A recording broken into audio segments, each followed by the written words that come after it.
Hello, hello বন্ধুরা, কেমন আছো তোমরা? আশা করি তোমরা সকলে খুব ভালো আছো। আমরাও ভালো আছি। আজকে আবার বাড়ি থেকে প্রথম ভিডিও শুরু করছি। বাড়িতে এসেই জানো তো কাজ থাকে, ঘরটা নোংরা থাকে, ধুলো থাকে, যেটা মানে আমার পক্ষে মানে থাকা অসম্ভব। আর সকাল রাত্রিবেলা কিছু জামা কাপড় কাচা হয়েছিল, তো সেইগুলো রাত্রে এখানে শুকাতে দিয়েছিলাম, ফ্যানে না শুকিয়ে যাবে বলে। সেগুলো শুকিয়ে গেছে, ওগুলো গোছাচ্ছি। আর বিছানাটা এই দেখো দেখছো মশারি, ওই দুটো আমি খুলে দিই আর দুটো খুলি না, কারণ রোজ রোজ আমি না ঠিক করতে পারি না। তো বাপিকে রোজ রোজ ডেকে এনে ঠিক করানো, বয়স্ক মানুষকে বিরক্ত করা ঠিক না। ওই জন্য দুটো খুলে দিই আর দুটো লাগানোই থাকে। বিছানা ঠিকঠাক করা নেই বলে আমার ঘুমও হয়নি কালকে রাত্রে ভালো করে। আজকে ওই জন্য কিছুটা নিজের মতো করে নিচ্ছি।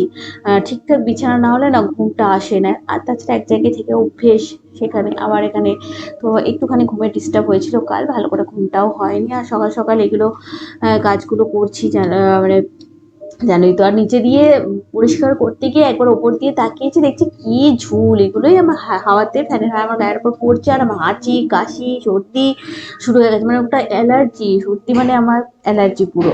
তো শুরু হয়ে গেছে আমার এরকম। সেই জন্য ওপরে ঝুলটা আমি ভালো করে পরিষ্কার করে নিচ্ছি, তারপর নিচেগুলো তো পরিষ্কার করলাম। তো এরপর আমি সারা ঘর ঝাড়ু দিয়ে দিচ্ছি।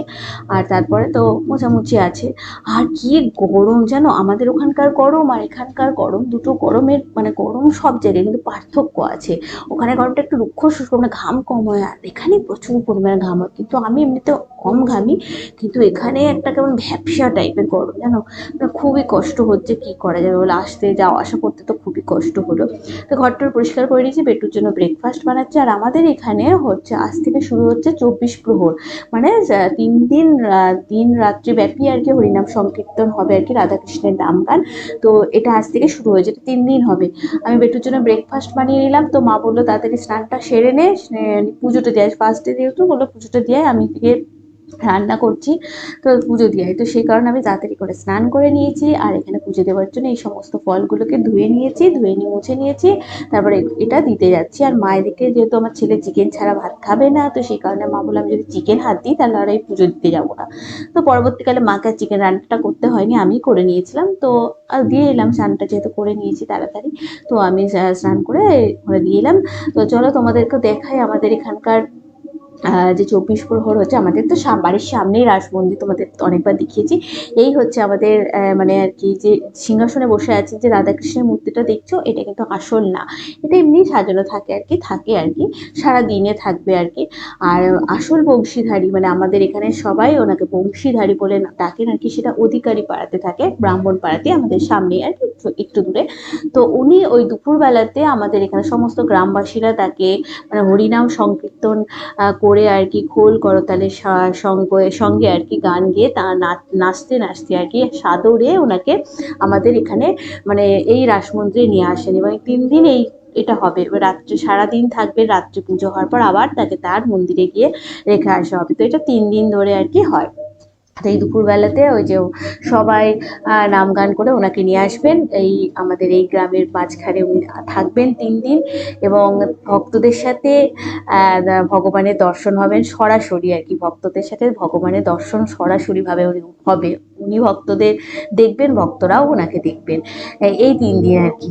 তো এটা একটা, এই নিয়মটা কিন্তু সব জায়গায় থাকে না, আমাদের এখানে এই নিয়মটা আছে যে ওনাকে সাদরে নিয়ে আসা হচ্ছে খোল করতালের সহযোগে আর কি।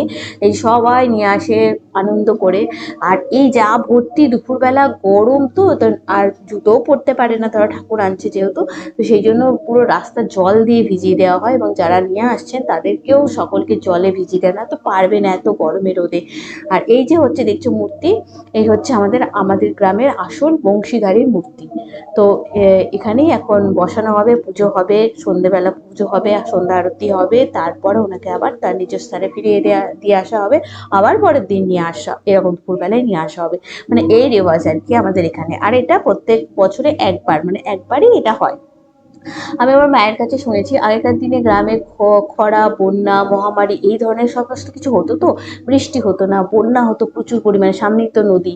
তো সেই কারণে মানে গ্রামবাসীরা ঈশ্বরকে আরাধনা করেন যাতে আমাদের গ্রামবাসীরা খরা থেকে, বন্যা থেকে, মহামারী থেকে রক্ষা পায়, সেই কারণে এই ধরনের প্রচলন হয়েছে আর কি। এই সমস্ত জিনিসটা গ্রাম সাইডে বেশি দেখা যায়, শহরের দিকে একটু কমই আছে কিনা আমি বলতে পারবো না, আমি অন্তত হাওড়া টাওড়ার দিকে দেখিনি আর কি। গ্রাম সাইডে আর কি বেশি এটা হয় আর কি। তো আমাদের এখানে যত গ্রাম আছে সমস্ত গ্রামেই হয়, আর আমাদের গ্রামেও হয়।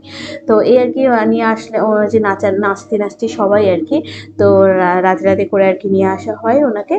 তো এই হচ্ছে। আর সন্ধ্যেবেলা তো একটা অনুষ্ঠান হয়, যে দলগুলো আসে নাম সংকীর্তন করার জন্য, তারা একটা আর কি প্রোগ্রাম, মানে নাচ টাচ করে আর কি। তো সেটা আর কি সন্ধ্যেবেলায় যে সব সাজুগুজু করে আর কি আসে, ওটা হচ্ছে সন্ধ্যেবেলার অনুষ্ঠান। তো চলো আজকের মতো ভিডিওটা এখানেই শেষ করছি। খুব তাড়াতাড়ি নতুন ভিডিওর সঙ্গে নিয়ে চলে আসবো আমি প্রিয়মা। ততক্ষণের জন্য সকলে সুস্থ থেকো, ভালো থেকো।